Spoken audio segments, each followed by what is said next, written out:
The format for this meeting is an interview with an alcoholic, the hot seat, inside the alcoholic studio. A speaker will be asked a series of questions that range from their personal story, the steps, relationship with God, and carrying the message. There are no right answers, just a fun and interesting way to share the speaker's personal insight. Our speaker for tonight is Tom. Tom, when you're done, say done. If you want to skip a question, just say pass. Okay. Okay? The very first question, number 1. Please generally describe, in your own words, our basic text, the book Alcoholics Anonymous. The book Alcoholics Anonymous was published in 1939, and it's called The Big Book. It was a joke at first, an in-joke. They were some of the alcoholics poking fun at some of their leaders for putting together such a big book to explain this simple program. First 164 pages talk about what alcoholism is and some of the most basic issues that a lot of people have had with it, most particularly spirituality, and then it describes the program. The rest of the book is a series of stories in different sections. There's a section of stories by the pioneers of AA that's been kept in all the different editions. I think we're in the 5th edition now, since 1939. The other stories, they have changed to try to keep up with the times because we have a changing population to deal with, and we want the stories to be things that people will be able to relate to, and I passed. Number 2, Tom. Are you an alcoholic? And if so, what personally makes you an alcoholic? Yes, I am an alcoholic. It took me 44 years of periodic drinking to come to that conclusion.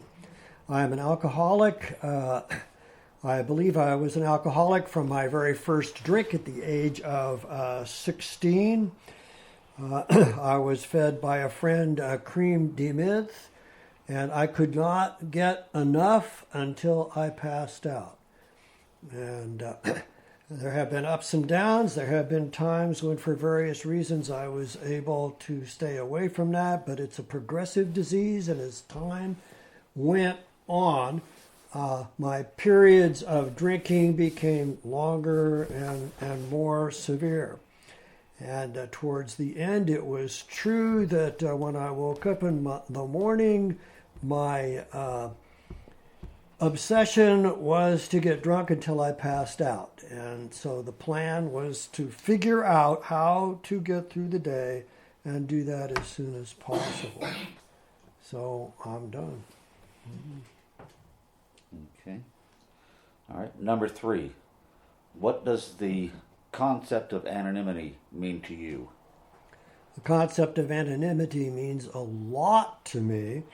It means that I, for the benefit of the newcomer in the first place, and I can still remember that quite distinctively, for the benefit of the newcomer who I was scared to death.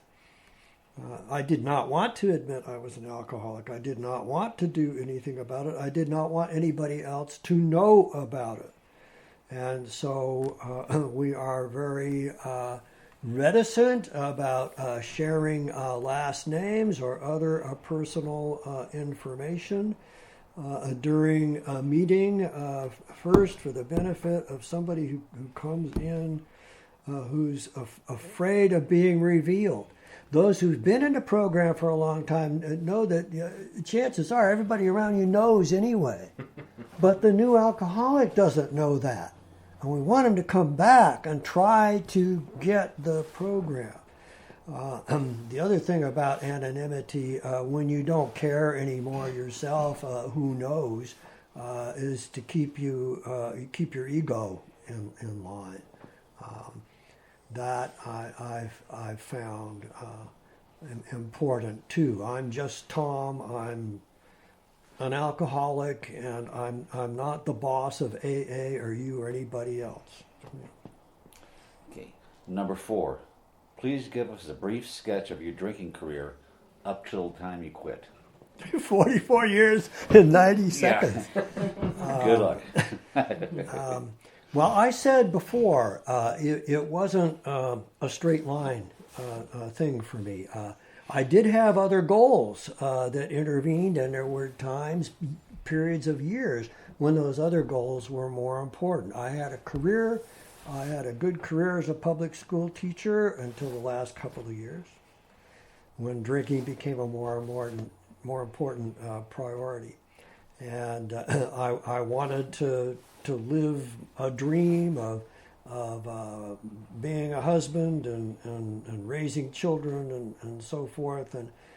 And so it took a long time for my drinking to become constant. And that's what it was, though, in the last few years. I retired from my work. I thought the stress, get rid of the stress. My wife was in counseling. She told me later that her counselors told her I would just get worse, and I did. So the last couple of years I did not have work, and I became a full-time drinker.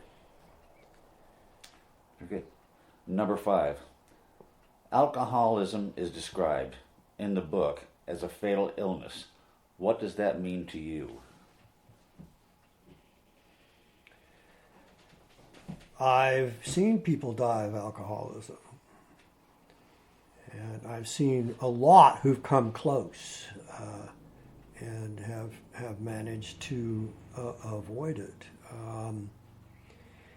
If it is not treated, and if you go on, it will kill you unless you have some kind of accident and something else gets to you first. That's what it means. Yeah. Okay. Number 6. What are the conditions of your mind and body that accompany your alcoholism?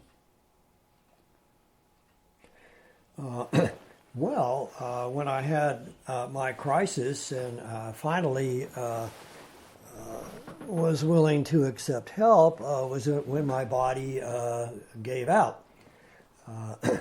So I went on a toot. I shut myself up in a room after raiding our wine cellar with cases and cases of wine, and I didn't come out when anybody was around except to cross the hall and use the bathroom for about 10 days.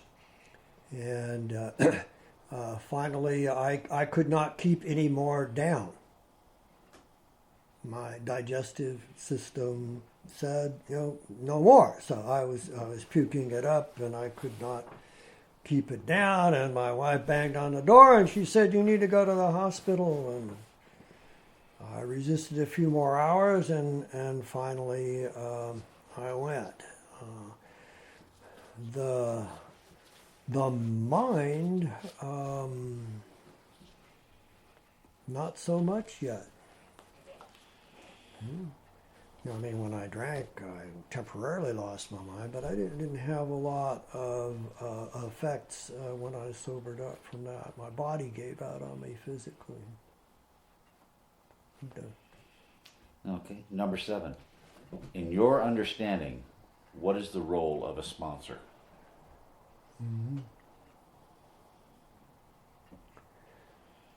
A sponsor's job is to first establish rapport. So if somebody said, "I want you to sponsor me," I'd say, let's have coffee. And we'd go someplace where we could talk and feel each other out and see if there was enough in common. For me to be a successful sponsor, there had to be something more than we're both alcoholics. I was able to work with people who were really different from me, but I had to establish with some degree of confidence that they were going to be honest with me, and that took a little talk for a while. It won't work if you don't have that honesty. So when you've got that, then the job of the sponsor is to help this alcoholic through the 12 steps with the book. That's what I tried to do anyway. Okay. Number 8, how often are you in contact with your sponsor? I am not in contact with the fellow who was my sponsor for about 8 years. This doesn't necessarily last forever, so we kind of moved on. So I have a new sponsor who also calls me his sponsor. He's a guy who's been sober for decades, but he's told me he wants me to sponsor me, and that's good. We are in contact pretty much daily. We are in face-to-face contact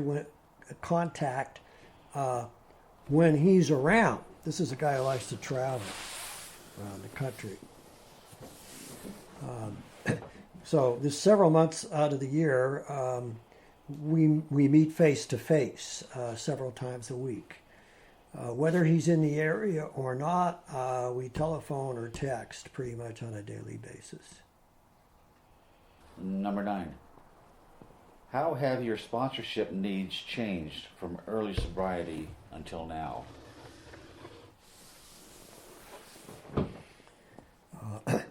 My need for a sponsor in the early days of my sobriety, well, I don't think my needs have changed. I think my real needs have not changed. What I thought were my needs have changed. I thought I needed somebody who was very much like me, and now I know it was a dodge. So they told me you need to get a sponsor at my home group. And so I checked everybody out and did research on everybody. And very carefully I picked this guy. He had some things that he liked that I liked. And the poor guy, he tried to help me. But we didn't live close enough. And I was still too stubborn. My first real successful sponsor, it wasn't that guy's fault.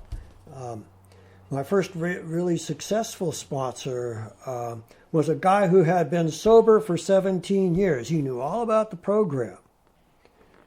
Well, he retired from his work, and he figured he could drink like a gentleman. And then he was calling me from a hospital because he was out in the woods behind his house on his quad, and he fell half off of it. Half off. So it dragged him.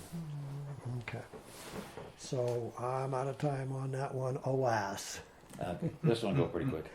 Number 10, have you completed your 12 steps? And if so, what is your suggested time frame for completing the steps of Alcoholics Anonymous? I have completed the 12 steps in a systematic fashion several times in 18 years. The first time took me 3 years before I really got serious about the steps, and this guy happened by me. And with that sponsor, and then with another sponsor probably 5 years after that, and with the fellow who's sponsoring me now a couple of years ago. I believe the 12 steps are a program for life. And so in a way, they're never completed. An alcoholic in recovery who's trying to use this program, I think, needs to be living in the steps every day. Okay, thanks, Don. Number 11. In your own words, please describe steps 1, 2, and 3. I'm not sure what that means. My experience with them? Well, it says, in your own words, describe steps 1, 2, and 3. Step 1, I've referred to a little bit already, admitting that I could not control alcohol, that it controlled me, and that my life was a mess. And I dodged that for a very long time, and you know what finally happened. Specifically, I will never forget the moment when my wife had to drive me to the hospital, and for us it was Kaiser Morse Avenue. It was a long, humiliating ride, dry heaving into a wastebasket with my wife driving the car. God.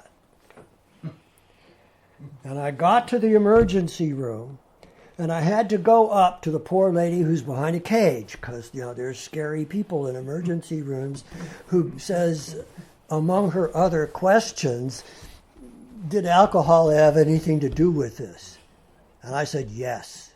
And that was the first time. There were all kinds of bad things that happened because of alcoholism, but I would admit it. That was the first time that I admitted, yes, I need help with this. I can't do it. I've always had a God in my life. That was a rebellion for me from my parents, who were not religious, see. So I decided part of my rebellion, I'm going to be the religious one around here. But I kept God in a box, and I took him out on Sunday morning. How you doing, God? Fine. See, and not until I did that first step was I able to take the second and the third. Okay. Number 12. What does your unmanageability and self-will look like?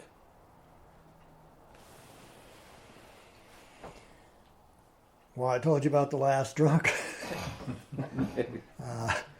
That was pretty unmanageable, and the will didn't quit until the body did. I had a high bottom in the sense I did not lose my wife. She's very stubborn. She should have left. She thought about leaving. My first wife thought about leaving. She got sick and eventually died at the age of 43, partly because of alcohol. She was my drinking buddy. That's pretty unmanageable to be sitting about as far from her as Tom is. And I'm half drunk, and she says, what's the difference between heartburn and a heart attack? And I said, I don't know, and I went away and took a nap. And she came in and got me an hour or so later, said, I need to go to the hospital. And those were about our last words together, because then they stuck stuff in her throat and stuff to try to keep her alive. Only lasted a couple more days. That's pretty unmanageable. To let yourself watch somebody die like that. I'm done.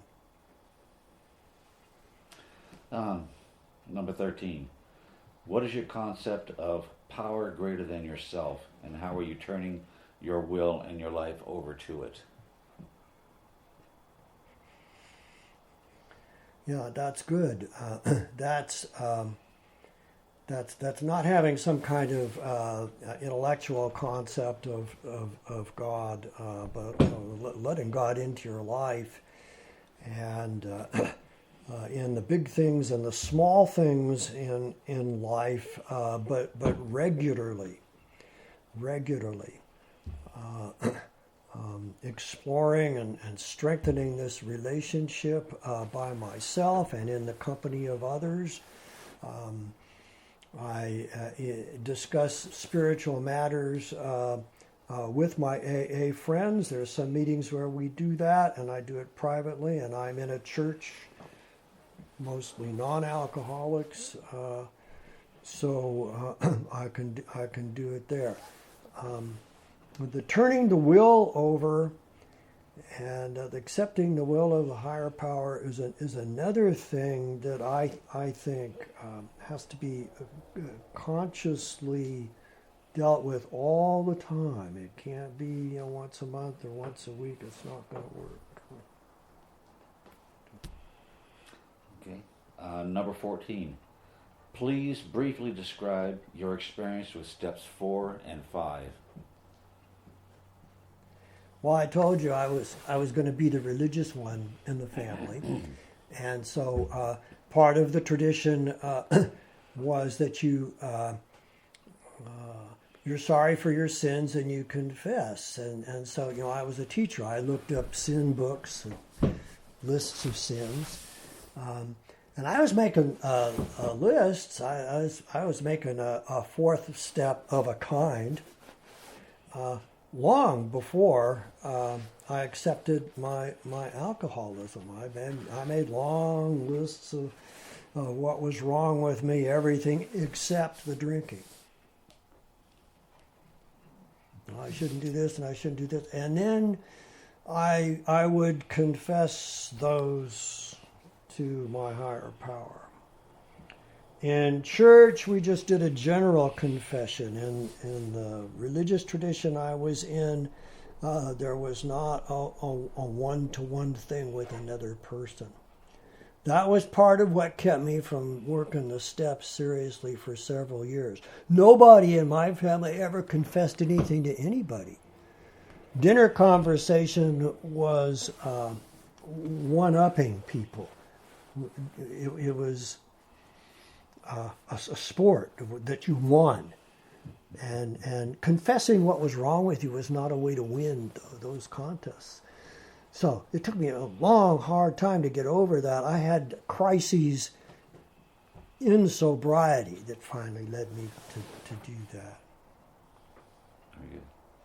Number 15. What does the exact nature of our wrongs mean to you? The exact nature of our wrongs means getting a realistic grip on what the real character defects are.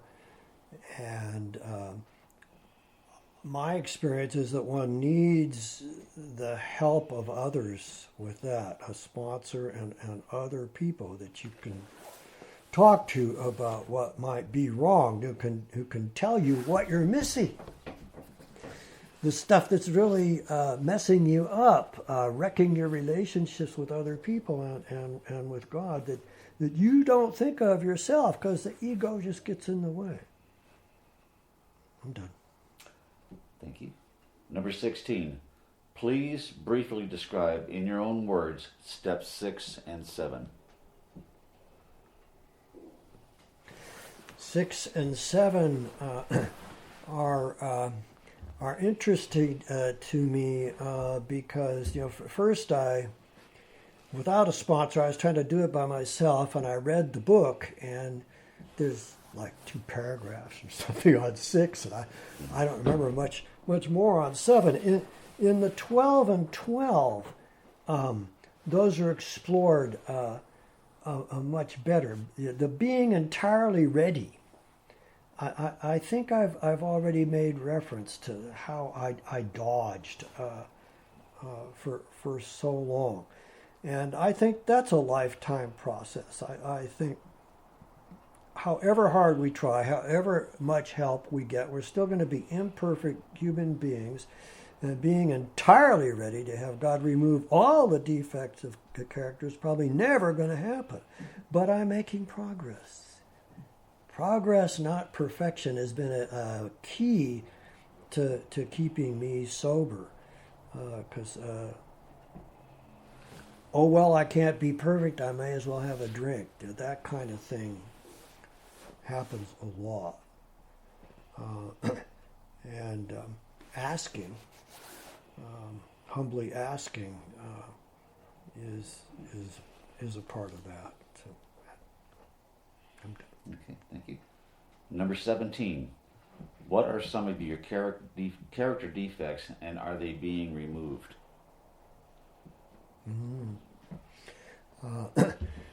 I have made a lot of progress in wanting to be in control. My mother was very demanding, and I could never measure up to her expectations no matter how hard I tried. I tried very hard. I became a control freak. Not anymore. Not as much anymore. I made a lot of progress on that. I told you about dinner table conversation when I was a kid. I don't have to dominate conversations. This interview is very unusual for me now. I can, at first in meetings, I didn't want to talk. I didn't want to admit really how bad I really was, even though I needed to be there. Then I got a little self-confidence and I had to talk, or I went away from the meeting really bitter and unhappy. They wouldn't let me have my turn. And I had this beautiful share that everybody really needed to hear. Now I can talk. I don't have to. I can sit through a whole meeting. I can sit through a lot of, and it's okay, because that's what they need to say. And I'm sorry I didn't get more time on that question, but that's the way it goes. Thanks, Tom. Number 18. Please briefly describe steps 8 and 9. Making amends.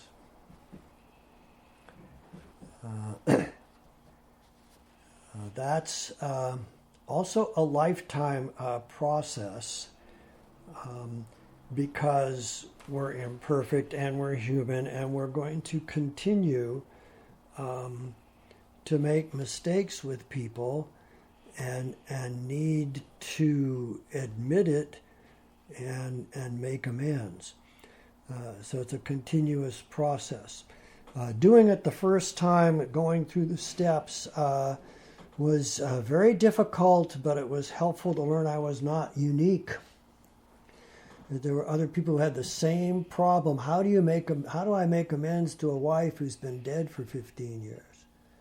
When I finally realized my role in her demise, it was a crushing blow.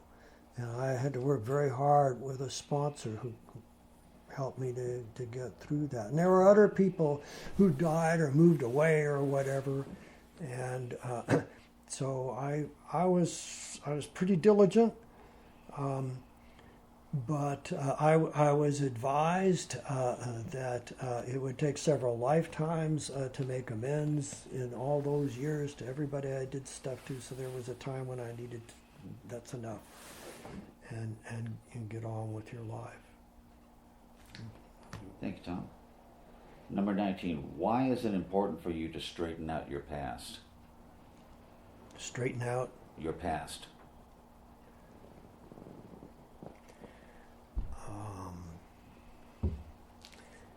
The past does have to be dealt with. Again, I need the relationship with the higher power, and I need the help of others so that I don't live in it. I could. I could pick out the good parts and just live in those, or I could pick out the bad parts and be unhappy. The past is of use, and so I can visit as I have here again tonight, and it's been of use to me to review that, and I hope perhaps to others. But then it has to be let go. And we live in the present and have hope. Alcoholics who have experienced recovery have hope for the future. There's hope for me, as old as I am. Yeah, it's okay. Okay, Tom. Number 20. When you were actively drinking, did you drink whiskey in your milk? I did not drink whiskey in my milk habitually. I would drink anything with alcohol in it. My preference over time was vodka. Vodka would do the trick, and it was compact. I gave up beer drinking pretty much when I got out of college. It took too long. You've got to go to the bathroom all the time. And vodka, if you need to cut it, I did need to cut it, but you can put anything in it. It just doesn't matter. So, no, not whiskey and milk. Okay. Number 21. Please briefly describe your experience with steps 10 and 11. Not that I would refuse whiskey and milk. But not now. Yeah. I take inventory every day. I have, I'm retired. I wake up early and I have a time of prayer and meditation by myself early in the morning. And taking inventory is part of that. I meet regularly with my sponsor, and we inventory each other to keep it current. Because being human, there's new stuff that's going to pop up, and there's old stuff that isn't going to be as important as it was. You said 10 and 11? Yes. That's in the morning by myself. In the evening, every day with my wife, I have a time of prayer and meditation. That's daily. Once a week, regularly, I go to church and work on a step 11 there. It's important for me to do some alone, some in small groups with one other person or just a few, and some with a larger community. I like, like with AA, I like feeling I'm part of a larger community. Okay. Number 22. What does meditation mean to you, and how do you practice it? Meditation is still very hard. Still impatient. Still want to be in control, and have to be very intentional about, with some regularity, just being. I really appreciated the 2 minutes at the beginning of this meeting, but it was still hard. I had to consciously will myself not to think about how I'm going to answer these questions and so forth, to just be. That's meditation with me, just being a human being and being with my higher power, and not doing any song and dance stuff. Okay, number 23. Please briefly describe step 12.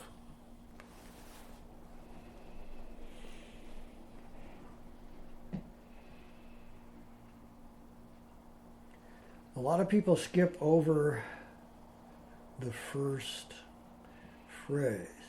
Having had a spiritual awakening as a result of these steps. The steps aren't law. We don't have laws. We recognize there are people who recover without the steps. There are other ways to recover. But trying to make the steps work, trying to make step 12 work, that first phrase is important. A spiritual awakening as a result of working the steps. That did happen to me about 12 years ago now. I had my crisis in sobriety. Bad things were happening. I found this sponsor I told you about. We worked the steps. And then, lo, I went to meetings, and guys started coming up to me and asking me to sponsor with them. And suddenly, after years of trying to work the program alone, I was carrying a car full of people around the meetings, making a circuit around to different meetings. And that's the kind of spiritual awakening that I had. I felt really awake as a result of the steps. That's all. Okay. Number 25. What is the message of AA, and why is it important to carry out this message? Why is it important to? What is the message of AA, and why is it important to carry out this message? The message of AA, I think, is that no matter how far down in the pit you are, there is a way out. That's the message. It doesn't, no matter how bad you think you are, you can recover. And we have a way to recover. As I said, it's not the only way, but we have a way that works, that's worked for thousands and thousands of people. That, I think, is the message. Okay. Tom, I messed up here. I skipped one over. No.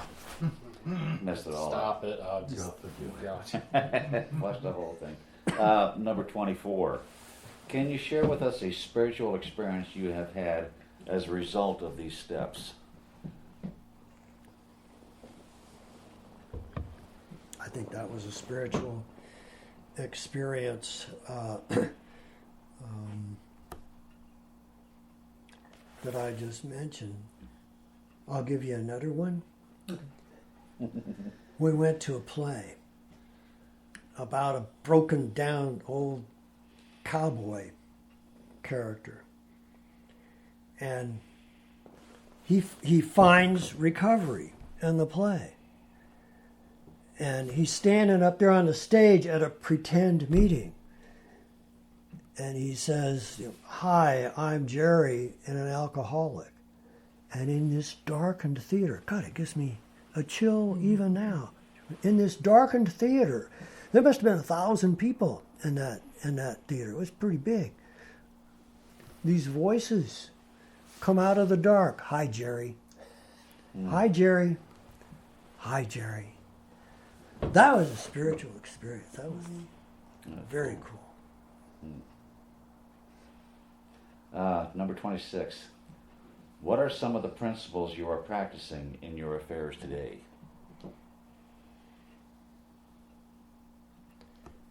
Today. That's a good question because I don't think there is a list of the principles. We got the steps. Are they the principles? Are there other principles? I don't know. I think one of the principles is to stay in touch. Stay in touch. Stay in touch with your higher power. I did that when I first got up and said my prayers. Stay in touch with other alcoholics. I went to a meeting this morning. It's not a perfect meeting, imagine that. There are people there who don't do it right or whatever. Well, I went and I was glad to go and be with other alcoholics. I took care of myself today. That's a principle. I came home and I took a nap. And then when I got up from the nap, I took care of business. I think that's a principle of recovery. There are people who just want to live in meetings and just have recovery fun. And AA, for me, the program is not to keep me out of the world, but to help me live in it without alcohol. And so I did that this afternoon. I took care of the bills, shuffled paper. God, that's not fun, but I did it. We do what we're supposed to do. That's a principle of the program. That's what I did today. And here I am, again, at another meeting. Thanks, Tom. Number 27. Why is it important to put the welfare of others ahead of your own? Well, it's important to think of others because I think a big idea in alcoholism is the idea of the warped ego, the ego that's out of control, the ego that is always thinking me, and satisfy my obsessions, whatever they may be, including alcohol. So I think you can make a good argument that recovery is a continuous process of keeping that egotism at bay so it doesn't take over again. It's important because if I don't keep my ego under control, I'm going to go back to drinking, and I'm going to die without hurting anybody else if I'm lucky. Thank you, Tom. Number 28. How do you determine or gauge the quality of your sobriety in AA?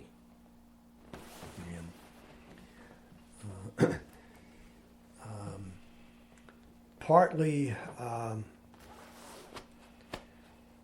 do I feel? Am I okay with the world? Who do I hate? Today I thought about that for some reason, and nobody. There's people I wish were different, but I don't have any control over that. I don't hate them. That's not the old Tom. Tom had a big, long, constantly involving list of hatreds, and it's gone.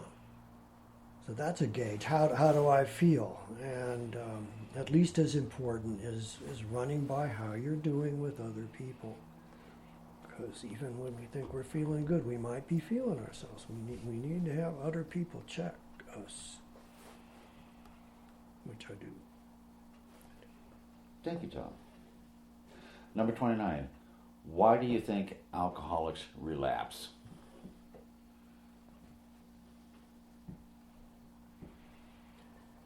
Relapse is terrifying to me. We run into people if we go to meetings. Almost every meeting you go to, there's somebody in there who's recently relapsed. And I think it's because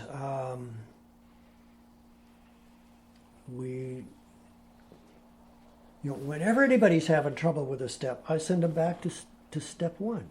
Are you powerless? And we forget that we're powerless over alcohol, and that's why we relapse. In a few words, we've forgotten step one. Good. Number 30. Are you willing and able to sponsor other members currently? That's tough. My age has given me limitations. Partly it's a matter of perception. Most people are younger than I am, and most people who come in looking for recovery are way younger than I am, and they want somebody closer to their own age to help them. So I don't get as many people asking, although I have raised my hand and tried to make myself available, and I've talked to people and I've offered, but not been taken up on it. So there's the age gap, and there's just getting older. I'm not as mobile as I used to be. I gave up my home group that I went to for about a dozen years because it's just too hard for me to get out in the dark, especially in winter. That's not good anymore. So I don't have any active sponsees right now, unless you want to accept the there are a couple of guys that I started out sponsoring, and now we kind of sponsor each other. But nobody who's new to the program. Yeah, it's been a couple of years. I had an ego contraction with one of the last ones. I thought we were doing fine, and he said, I need a different sponsor. Oh, okay. He's still sober. Good. Number 31. Presently, what is the most important activity in your recovery program? The most important thing in recovery for me is maintaining conscious contact on a regular daily basis with a power that's greater than myself. Second would be staying in touch face to face with other alcoholics as often as I can. Try to do that daily. Not here, I go to a meeting elsewhere. Okay. Number 32.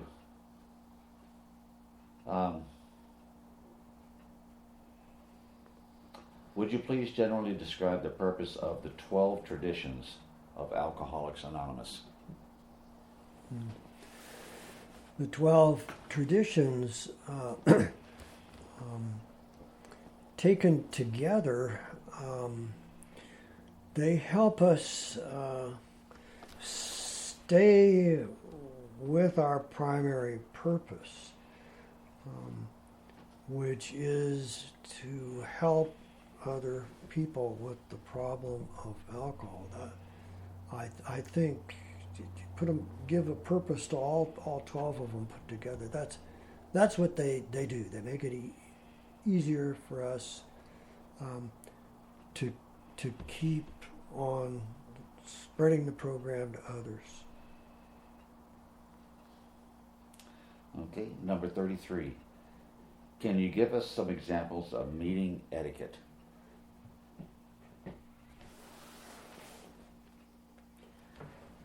Meeting etiquette is a good subject because we don't have laws, and different meetings have different etiquette, and that's okay. It was a hard lesson for me to learn that. So I finally agreed I had to accept help, and I got home and started feeling better, and I started to try to dodge, and my wife said, "You promised." So we checked out rehab, and she said, "You're not that bad. Why don't you go to AA?" So I went to an AA meeting. I thought that would be easier than rehab. The first one I went to was a bunch of old guys who couldn't say a sentence without cursing. I was less tolerant than I am now. So I went home, told my wife, I'm not going back to that meeting. She said, find another one. We have lots of meetings, and they have different etiquette. I still go to men's meetings where they think it's part of being a man, you got to cuss. All right, fine. Yeah. The second meeting I went to, they didn't cuss so much. They just sat around and pissed and moaned. All they did was complain. And I went home and told my wife, I got my own problems. She said, find a different one. And I found some people who were mellow, who let me sit and gradually get into it. There is no one etiquette that I can see.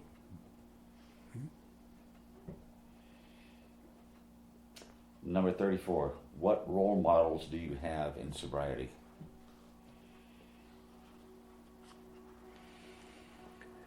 There are several people in my recovery who've been good role models. One is the fellow who called me from the hospital and did the steps with me, who was willing, after falling out of sobriety, after being sober for 17 years, was willing to humble himself and come back. That's a powerful role model for me. And then there's my first successful sponsee that I still have a relationship with. We still talk and so forth. He's done way more than I have.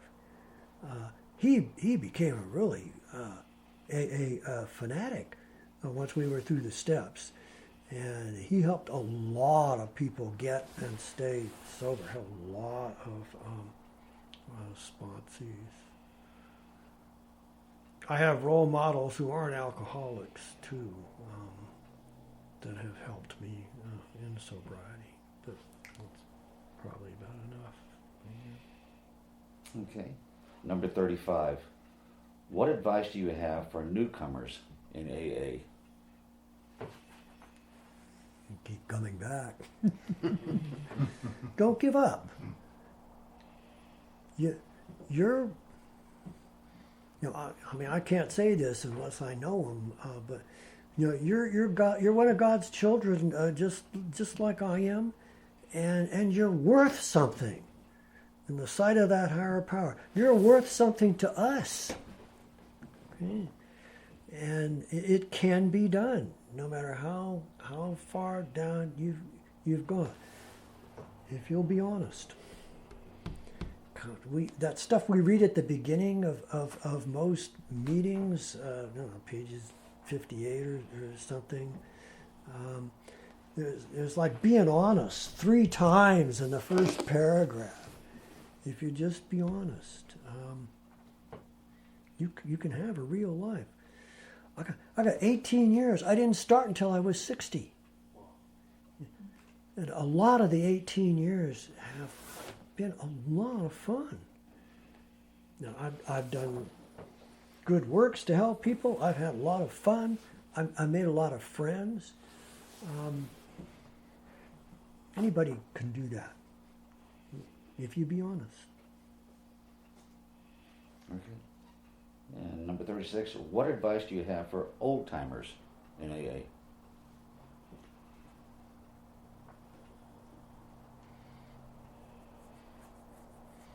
Don't ever think you've got it made.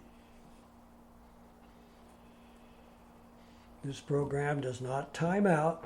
Okay, you got an A, you're done. And now you can do whatever you want. I've just seen it happen too many times. People with years and years, and they thought they were okay. They thought they had it licked, and they could drink like anybody else. And the last question.